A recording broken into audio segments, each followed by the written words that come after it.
The fundamental difference between the economic policies of President Obama and former Governor Romney revolve around the two main economic issues of the campaign. The first of which is job creation, which both of them plan to address through tax policy. The second is the fiscal cliff that will occur on January 1st. So first, if you look at job creation through taxes, there are certain taxes that are definitely going to be gone after the election. Things like the payroll tax holiday. Then there are certain taxes that are definitely going to be kept, things like the Bush tax cuts on the lower and middle class Americans. However, that's where the similarities end, and you get into the fundamental difference between Romney and Obama. Romney has an interest in cutting taxes on capital gains, on dividends, and on the wealthiest Americans. The idea being creating jobs through putting less taxes on wealth creation. President Obama instead would like to introduce tax credits for things like childcare, for education, the idea being taking the burden off middle-class families so that they are able to pursue jobs and create wealth from the middle. The fact that on January 1st, 2013, certain things that have been put in place over the last decade are going to come to an end. Things like temporary tax cuts and certain spending plans that were put in place during the Bush era and also to address the 2007-2008 financial crisis. When these things come to an end, there's going to be a huge contractionary effect unless some other plan is put into place to mitigate that effect. The power to mitigate the contractionary effect does not, however, lie with who becomes the next president. Instead, it lies with Congress, who makes the decisions about spending in the American economy, and particularly on these types of plans. So there's likely to be some sort of shift in power in Congress in the next election. Not necessarily with a new party having a majority, however, certainly with relative power being different between the two parties.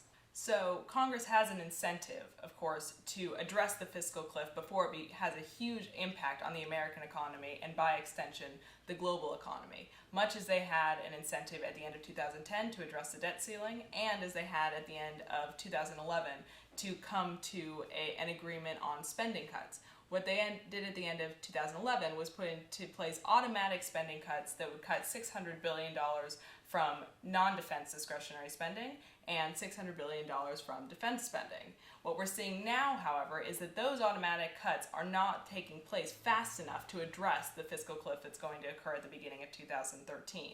Because of this, Congress has to have some sort of additional plan before that time. Unfortunately, between now and then, there's a little thing called the election, which means that they're not likely to have a deal before the election because everyone's campaigning, and they're not likely to reach a deal before January 1st, 2013 because there's too short of a span of time for them to all get to know each other and for the relative power balance to settle. And because at the end of the day, addressing the fiscal cliff is a huge issue that brings up fundamental differences in the ideology between the two parties.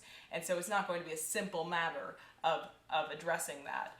So we're likely to face that kind of contraction at the beginning of 2013. Both Obama and Romney acknowledge that military spending is going to have to be cut in the next presidential cycle. Romney has, in fact, during the campaign promised to raise military spending by 5%. However, because of the fiscal cliff, he's not going to be able to do that from the base it is now. However, his goal is to be able to continue to spend around the world as the U.S. has been doing for the last at least decade.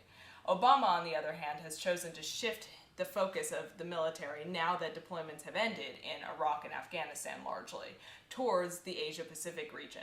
So he's shifting resources there so that he can roll back resources out of other places to achieve the kind of spending cuts required in order to address the fiscal cliff. In this way, the presidency can, in fact, address the fiscal cliff in some way, but ultimately, whatever they say during the campaign, both candidates are going to have to make military spending cuts when they come into office.